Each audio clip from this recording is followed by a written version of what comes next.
Well আজি দুদিনমানৰ পৰা এটা বিষয় আকৌ চৰ্চা লাভ কৰিছে, সেয়া হৈছে আলফাৰ প্ৰাসংগিকতা।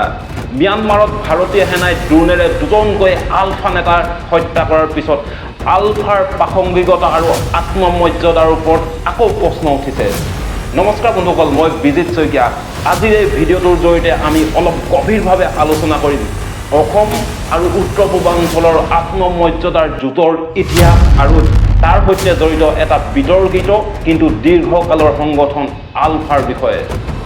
1979 চনত আলফা গঠন হৈছিল আৰু ইয়াৰ মূল উদ্দেশ্য আছিল অসমক ভাৰতৰ পৰা স্বাধীন কৰি এখন স্বতন্ত্ৰ ৰাষ্ট্ৰ গঢ়ি তোলা। সেই সময়ত অসমীয়া জাতীয়তাবাদৰ ঢৌ চলিছিল। কেন্দ্ৰীয় চৰকাৰে অসমৰ তেল, গেছ, খনিজ সম্পদ শোষণ কৰি থকাটো আৰু ইয়াৰ কোনো লাভ সাধাৰণ অসমীয়াৰ হাতলৈ নহাটো গভীৰ অসন্তোষৰ সৃষ্টি কৰিছিল। ইয়াৰ ওপৰত সংযুক্ত হৈছিল বিদেশী অনুপ্ৰৱেশৰ লগতে বহিৰাগতৰ সমস্যা, যিয়ে অসমীয়াৰ ভূমি, ধৰ্ম আৰু অস্তিত্বৰ প্ৰশ্নৰ সন্মুখীন কৰি তুলিছিল। আলফাৰ আৰম্ভণিতে বহু অসমীয়াই সংগঠনটোক সমৰ্থন কৰিছিল। সেই সময়ত তেলবিহীন পেট্ৰল পাম্প, ধৰ্মযুদ্ধৰ চেতনা আৰু অসম অসমীয়াৰ ধ্বনি এইবোৰে এক যুগান্তকাৰী চেতনা গঢ়ি তোলে।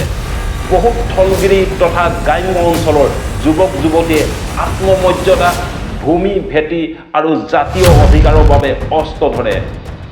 আলফাৰ প্ৰাথমিক যুদ্ধ সংগ্ৰামটো আছিল বহু অসমীয়াৰ হৃদয়ৰ সৈতে সংযুক্ত। এই দেশ আমাৰ, এই মাটি আমাৰ বুলি। আলফা মানে হৈছিল সেই সময়ত অসমীয়াৰ অস্তিত্বৰ চিঞৰ, যাৰ ভাষা আছিল বন্দুক। 1990 চনত অপাৰেশ্যন বজৰং আৰু তাৰ পাছত অপাৰেশ্যন ৰাইনো, এই অভিযানত বহু আলফা সদস্য নিহত হয় আৰু বহুজন বন্দী হয়। আলফাৰ কিছু ভুলে সাধাৰণ ৰাইজৰ ভিতৰতো আতংক জন্মালে।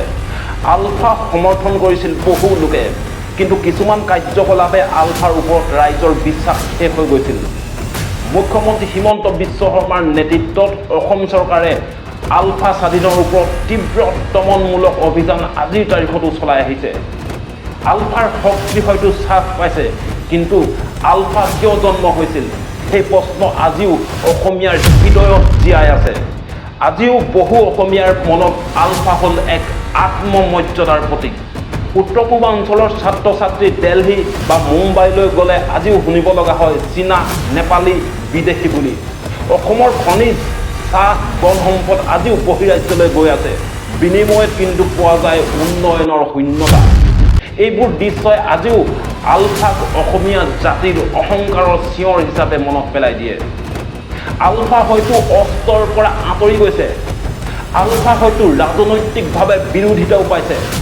আলফা হয়তো বহু সময়ত বিতৰ্কৰ কেন্দ্ৰস্থলী আছিল, কিন্তু আলফা অসমীয়াৰ বুকুৰ মাজৰ পৰা ওলাই অহা এক বিৰাট চিঞৰ।